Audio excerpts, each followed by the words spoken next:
আসসালামু আলাইকুম এভরিওয়ান, আপনারা সবাই কেমন আছেন? আজকে ঘুম থেকে উঠে একটু তাড়াতাড়ি ঘুম থেকে উঠে গিয়েছি।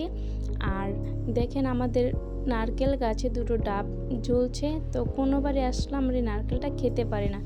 যাই হোক, আর এখানে দেখলাম তারপরে দুধ নিয়ে চলে এসেছে। রায়ান বায়না করছিল দুধ খাবে, তো আঙ্কেলটা বললো যাও তুমি গ্লাস নিয়ে আসো, তোমাকে দুধ দিই। তো রায়ানকে দুধ দিয়ে দিল। আর এখান থেকে আমি আমাদের বাড়ির জন্য কিছু দুধ নিয়ে নিব। তো এরপর আজকে আমাদের দাওয়াত ছিল, তাই আমরা রেডি হয়ে বের হয়ে গেলাম দাওয়াত খেতে যাওয়ার জন্য। আর আমাদের বাসার থেকে আমার আন্টির বাসা বেশ কাছেই, তো আমরা হেঁটেই চলে যাচ্ছি। আর দেখেন আমাদের একটা ফেভারিট পার্ট, সেটা আমি নিজেই আজকে একটা করে নিলাম। তো দেখতে দেখতে আমরা চলে আসলাম। আসার পরেই আন্টি আমাদেরকে খাবার দিয়ে দিল।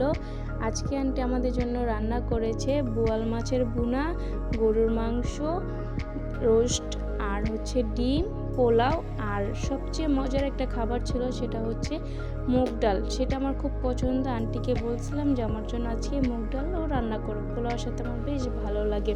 তো এই তো আমি এখন ফার্স্টেই নিয়ে নিলাম রোস্টের সাথে পোলাওটা একটু খাবো। আর দেখেন আমার খালাতো ভাই, সে খুব লজ্জা পাচ্ছিল ভিডিও করছিলাম বলে। তারপরে আমি আবার একটু ট্রাই করবো, এখানে বোয়াল মাছটা বেশ মজা হয়েছিল। আর তারপরে আমি আবার সবচেয়ে আমার পছন্দের খাবারটা দিয়ে ট্রাই করে নেব, সেটা হচ্ছে মুগ ডাল। খাওয়া শেষ করে আন্টি আবার দিয়ে দিল কোক। এখানে আপনাদের ভাইয়াকে আর আমার খালাতো ভাইকে কোক দিয়ে দিব। তো ওরা বেশ মজা করে কোকটা খাচ্ছিল। আর তারপরে আমিও একটু কোক নিয়ে নিব। পোলাও খাওয়ার শেষে কি কোক না খেলে জমেই না। তো এই তো তারপর আমরা একটু বসে রেস্ট করব।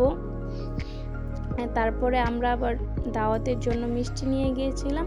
সেখানে আন্টি আমাদের মিষ্টি দিল, আম দিল। আমটা বেশ মিষ্টি ছিল, গাছের আম। আর মিষ্টিটা দেখতে খুব ফ্রেশ লাগছিল, তাই আমি ভাবলাম একটু মিষ্টিও খেয়ে নিই। মিষ্টিটা বেশ মজা ছিল, একদম টাটকা ফ্রেশ মিষ্টি ছিল। তো এগুলো খাওয়া দাওয়া করার পরে আমি আবার চলে যাব বাসায়। আজকে আমরা আমাদের নিজের বাড়িতে চলে যাব। তো এর জন্য আমি এখন রেডি হয়ে নিলাম, ব্যাগ ট্যাগ সব কিছু গুছিয়ে নিই।